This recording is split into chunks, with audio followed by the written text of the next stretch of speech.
Pleased to be joined now by the one, the only, the legendary, the incomparable, internationally famous. He is Dallas Cowboys wide receiver, Michael Gallup, MG. Thanks for taking the time to join us at Blogging the Boys. Yes, sir. Appreciate you having me on. So I want to start off, what is your least favorite question that you get on a regular basis? That's a tough one. I ain't gonna lie to you. That's a tough one. Least favorite question? Yeah, like what gets boring? It doesn't have to be something that like upsets you, but what gets boring? Like I would guess it's about the three of you guys having 1,000 yards, or how good's this offense going to be? Like you can only answer the same thing so many times. Yeah, I think it's more of I think the question that I get asked a lot is how do you watch Amari Cooper run his routes, and do you take anything from that? I can't take really anything from his game. He's a different breed. So it's like, I can watch him all day, and I love watching him do what he does. But it's like, I can't portray that into my game. I ain't gonna tell you no lie. Sure. Yeah, I would imagine that would, again, annoying is not the right word, but how can you say it? You could say like, hey, I watch him, the way everybody else watches him.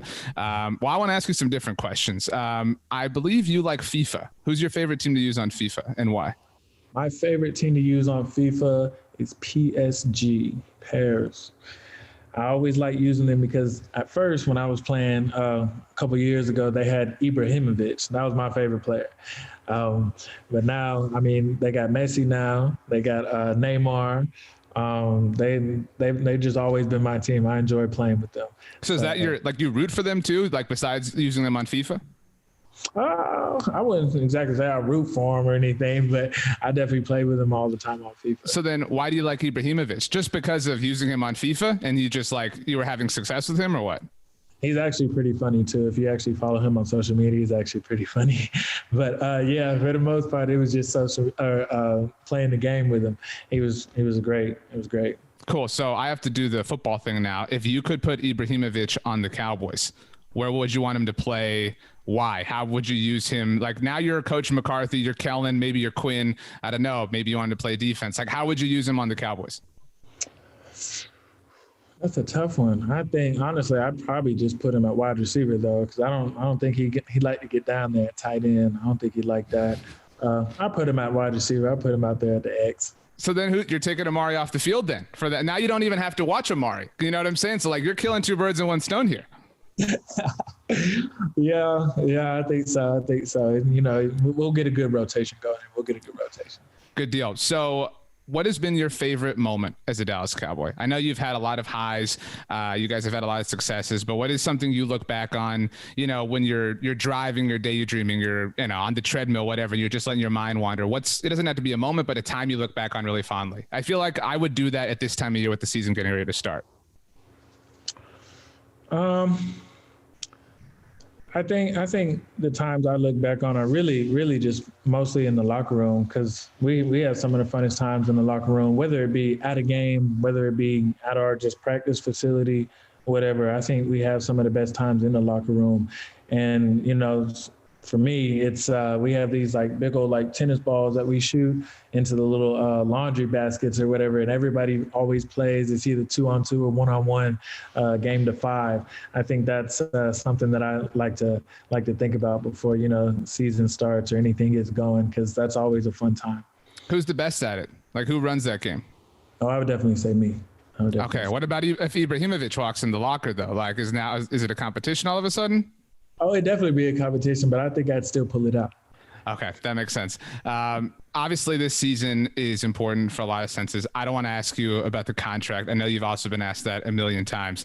But do you look at goals? Like, I know you have goals. You want to win the Super Bowl. You want to lead the league in receiving. You want to catch 1,000 touchdowns. But like, do you actually have tangible, quantifiable goals, or is it like I just want to play well, whatever that ends up meaning? I think it's more for me. I just want to play well.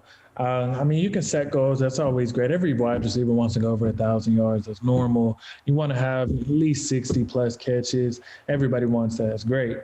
But for me, it's just playing well, making sure my team knows that I'm a reliable threat. Like I am. If you call on me, I'm going to do the job. And I think that's big for me. Just making sure that your teammates know that you got their back. What do you think they do know about you besides that? Because I think everybody knows, how good of a threat you are. You're a great deep catcher. I mean, the results speak for themselves. But if I was talking to Amari, if he was ever speaking, if I was talking to CD, what would they say is your kind of hallmark quality? I think honestly it'd be just that. Just I am a good teammate. Like everybody would like to have me in the room, not trying to boost, that or anything. Sure. But I think that's kind of where I'm at, on this team. A lot of folks, they tell me it's just we like having you in the locker room. You make up the locker room for us. You're just a good person to have around. And also, I mean, your play speaks for itself. I don't do a whole lot of talking. I don't really need to. You see what I do on the field, and then I go out there and I do it every day in practice. Where does that come from for you? You've spoken about your upbringing before. Is it that? Is it just your natural personality? Is it the way you were in college? Is it just the natural chemistry of the locker room kind of? Because you don't really have a lot of showboaters on the team in general. I mean, that's not really the disposition of you guys. Is that just groupthink? Like, where does that come from? I think I was always just born with it. I mean, like, me being a younger kid, I was always really shy anyway. The only reason I was ever really noticed is because I could play sports really well. So, just growing up, I was just always shy. But when it got onto the field, like you knew who Michael Gallup was. And I think that just carried over my whole life. I don't need to showboat. I don't need to, tell you who I am. You're going to see it. It's going to be shown. So I think that's always been big with me, though. Yeah, I do think the results really speak for themselves over your career so far. Being shy and being a Dallas Cowboy are kind of polar opposite sort of things.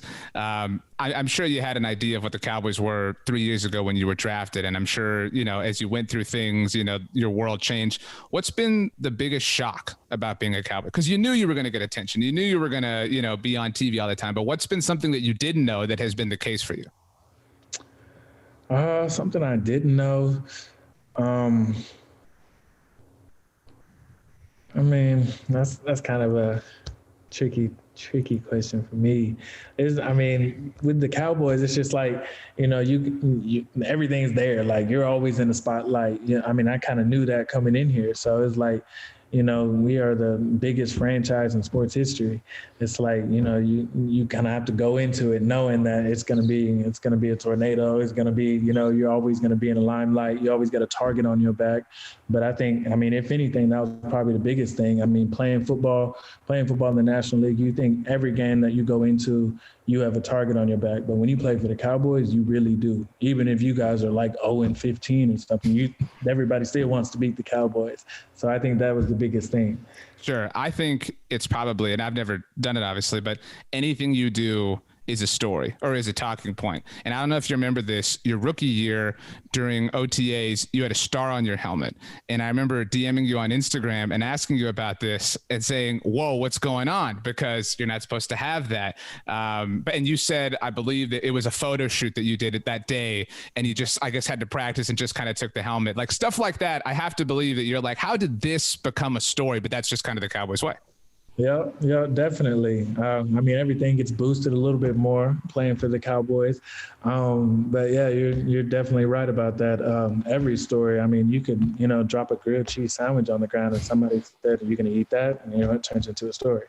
So it's definitely crazy. Is that your go-to, grilled cheese? Like you want a snack or like what? Actually, let me put it this way. What's the best meal that you make yourself? It better be better than grilled cheese. It's the best meal that I make myself. Shoot. Chicken Alfredo. Okay. You do the whole thing? You boil the pasta and everything? Boil the pasta, make the chicken, get the sauce on there. Yeah, we make the whole thing. Okay. Well, don't drop it on the ground because then we have to write about it. And you know how it is, you know how it goes. So obviously you got goals for the season. You want to win the Super Bowl, et cetera. Do you take it 1 week at a time? Are you looking right now like, okay, we're playing on Thursday and then we have a week and a half because we play on Sunday against the Chargers. We don't play at home till Monday Night Football. Like, are you looking a month ahead? Are you looking in quarters and sections? How do you look at the whole scheme of the season? For a little bit, you kind of have to look and see a little bit ahead. Because when you start out the season, you need to make sure that the end game in mind is the Super Bowl. So you definitely have to look ahead. But when it actually gets up to it, I mean, it's week 1 now. You got to see just this week. Then you'll look forward to next week. But right now, it's just all focused on Tampa Bay. The first week of the season, get that first dub. You got to get it under your belt, and especially playing on the road. That's definitely hard. Sure, you're on the road, you're away from home, not in your normal bed, but when you get home and you're in your normal bed, you're with a Sleep Number bed. What's going on here? Man, Sleep Number bed. You got to have that. You got to have that. And I'm glad I'm partnered up with Sleep Number. They've been a great asset for me. Just understanding how I sleep, when I'm asleep and when I'm awake. Am I getting rest in my Sleep Number bed? And that comes from, the app, being able to use the app, figuring out, my sleep IQ, being able to adjust my bed, whatever I needed to. So Sleep Number has definitely been a big factor, a big part of, my game, my work ethic, everything I do throughout the day. Big part of the NFL, obviously. What is your sleep number? Your exact one? My sleep number is, I have a Sleep Number 360 smart bed. Right. But your like own calibration, I'm talking about, like when you. Yeah, I'm 65. Okay. So this was another question I wanted to ask you.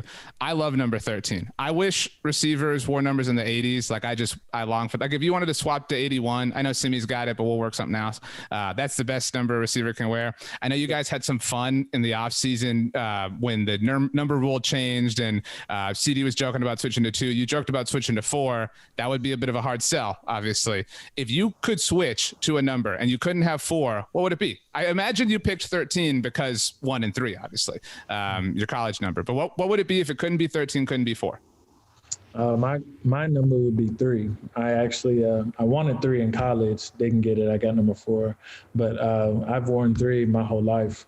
I wore it in high school, wore it at JUCO, wore it really all through basketball and stuff like that. So it would definitely be number 3 if I could.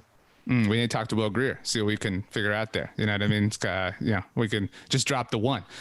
So, get you down to 3 or whatever. But that was fun. That was a great talking point, obviously. It feels like this has been a long off season. And it feels like, I know you guys were competing last year, but for a lot of fans, the off season kind of started when Dak got hurt. Do you kind of feel that way? I know you were in mode last season, but like you're finally getting a chance to pick back up from that game against the Giants. I kind of go back to when he caught that touchdown from Cedric Wilson. You got to let him throw you, or you got to throw one this year, by the way. That's the goal.